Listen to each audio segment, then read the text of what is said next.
నుంచి కూడా మెంబర్ని తీసుకొని ఇట్లా మానిటరింగ్ చేస్తే ఇది సక్సెస్ అవుతుంది నా ఉద్దేశం మిత్రం. రైట్. ఎస్, ఒక్కసారి మనము సంతోష్ గారితో కూడా మాట్లాడదాం. వారు TGPW సభ్యులు. సంతోష్ గారు, ఒక్కసారి వీడియో ఇంకా ఆడియో ఆన్ చేసుకోండి.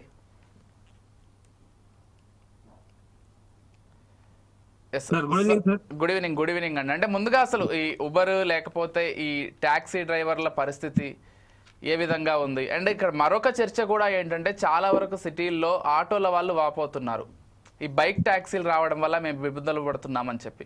బెంగళూరులో కూడా విపరీతంగా చర్చ వచ్చింది. కాకపోతే మరొక వర్షన్లో ఈ యువకులు ఎవరైతే ఏ ఉద్యోగం లేక చిన్న చిన్న పార్ట్ టైం చేసుకుందాం అనుకుంటున్నారో వాళ్ళేమో దీనివల్లే ఈరోజు మాకు జీవనాధారం దొరికింది, ఇది లేకపోతే మా బ్రతుకులు కష్టమైపోతాయంటూ వాళ్ళు చెప్తున్నారు. అంటే రెండు వర్షన్స్ కూడా వినిపిస్తున్నాయి.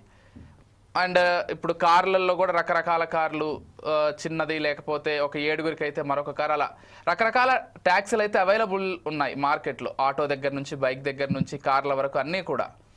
అండ్ ట్రాన్స్పోర్ట్ కూడా చేస్తున్నారు ఇటీవల కాలంలో. సో మొత్తంగా ఎలా చూస్తారు? ప్రస్తుతం ఉన్నటువంటి సమస్యలు ఏంటి?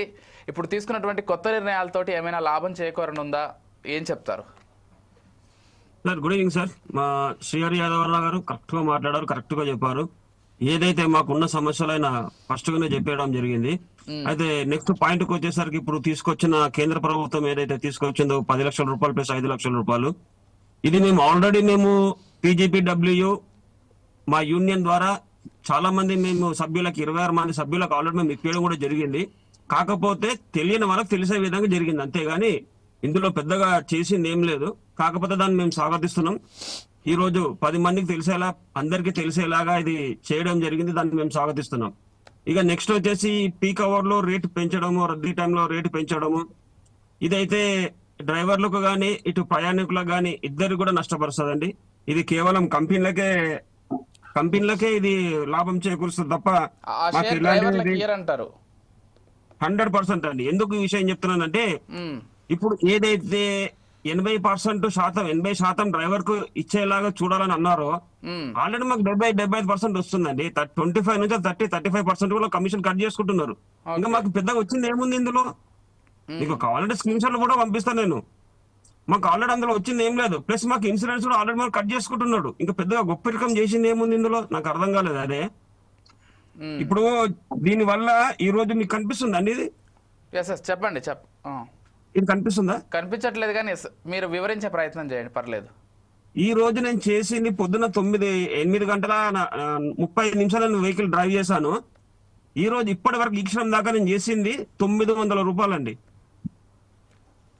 ఓకే, 900 రూపాయలు నేను చేసింది. 900 రూపాయలు కేవలం పొద్దున 9 గంటలకు వెళ్ళి ఇప్పుడు వేసుకుంటే ఎంత అండి? 6 + 3 9 గంటలు నేను డ్రైవ్ చేస్తే 900 రూపాయల నేను నా డీజిల్ ఏం చేయాలా, నా ఈఎంఐ ఏం కట్టుకోవాలా, నేను కుటుంబ పోషణ ఏ విధంగా చూసుకోవాలా, నా తిండి ఏ విధంగా చూసుకోవాలా, నా భవిష్యత్తు ఏ విధంగా చూసుకోవాలా, నా పిల్లల భవిష్యత్తు ఏ విధంగా చూడాలా నేను?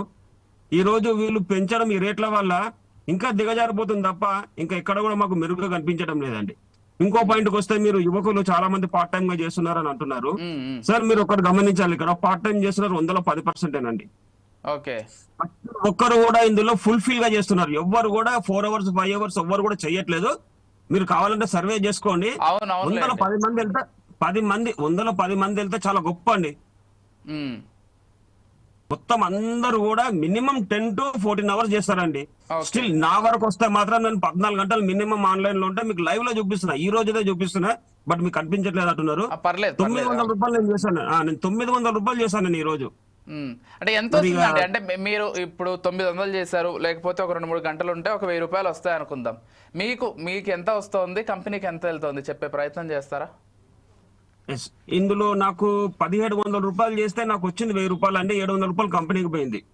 ఈ 1000 రూపాయలు నా ఫ్యూయల్ ఏంది, నా ఇన్సూరెన్స్ ఏంది, నా పర్మిట్ ఏంది, మళ్ళీ నా సేఫ్ స్టిక్కర్స్, పోలీస్ వాళ్ళు ఇచ్చే సేఫ్ స్టిక్కర్ ఏంది, నా వెహికల్ మెయింటెనెన్స్, నా మెయింటెనెన్స్ ఏంది, నా పర్సనల్ మెయింటెనెన్స్ ఏంది, మళ్ళీ లేబర్ చార్జెస్ కష్టపడుతున్నందుకు సార్ మళ్ళీ లేబర్ చార్జెస్ కూడా ఇంక్లూడ్ చేయాలి కదా మీరు, ఉదయం నుంచి సాయంత్రం వరకు కష్టపడుతున్నందుకు. ఇవే కాదు కదా సార్, బత్తా అనేది ఇంక్లూడ్ చేయాలి సార్. 500 మినిమం 500 10 hours మేము ఆన్లైన్ లో ఉంటే ఖచ్చితంగా 500 రూపీస్ మాకు బత్తా అనేది ఇంక్లూడ్ చేయాలండి అందులో. ప్లస్ మేము కోరుకుంటుంది ఒకటేనండి, మా TGPW యూనియన్ ద్వారా మేము కోరుకుంటుంది ఒకటే, కేంద్రమే ఒక నిర్దిష్టమైన రేటు ప్రకటించాలి. ఇప్పుడు రాష్ట్రంలో ఆల్రెడీ ఎంఎస్ జివో నంబర్ 46 ఉంది. Per kilometre 21 rupees already prepaid tax వాళ్ళకి ఇస్తున్నారు. దానికి తగ్గకుండా మాకు ఇస్తే మాకు కొంచెం వెసులుబాటు ఉంటది, ప్రయాణికులకు కూడా భారం తగ్గుద్ది. దాంతో పాటు ఇప్పుడు రద్దీ సమయంలో, ట్రాఫిక్ సమయంలో అంటున్నారు 100%. ఇక్కడ మేము కూడా ఫ్యూయల్, మాకు కన్జంప్షన్ చాలా ఎక్కువ ఫ్యూయల్ కలుగుతుంది ట్రాఫిక్ టైంలో. దానికి మినిట్ కి 1 రూపీ, మినిట్ కి 50 పైసలు ఇస్తే దానికి లేవల్ అయిపోతుంది. ఓకే.